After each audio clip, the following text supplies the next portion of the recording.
তাহলে তিনজন মানে তো জমা বহু বচন নাকি বলে?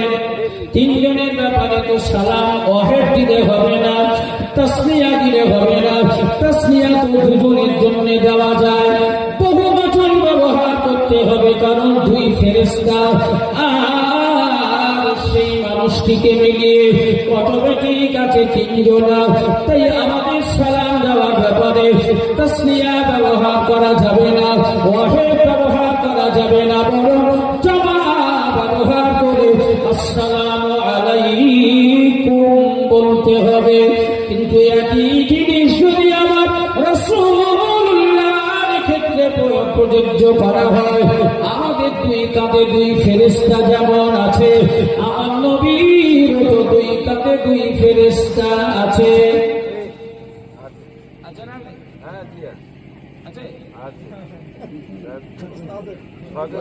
ওখানে যে মসজিদটা তো ওখানে।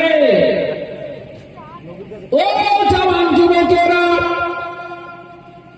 আদম শফিউল্লাহ থেকে ঈসা রুহুল্লাহ পর্যন্ত আল্লাহ পাক এই পৃথিবীতে অসংখ্য অগণিত লক্ষাধিক নবী রাসূল পয়গম্বরকে পাঠিয়েছিলেন আল্লাহ তাওহীদের দাওয়াত প্রদান করার জন্য। ওরা সবাই ছিল আঞ্চলিক নবী, এলাকা ভিত্তিক নবী, ওরা সবাই ছিল কওম ভিত্তিক নবী। এক কথায় ওদেরকে ডোমেস্টিক নবী বলা যেতে পারে।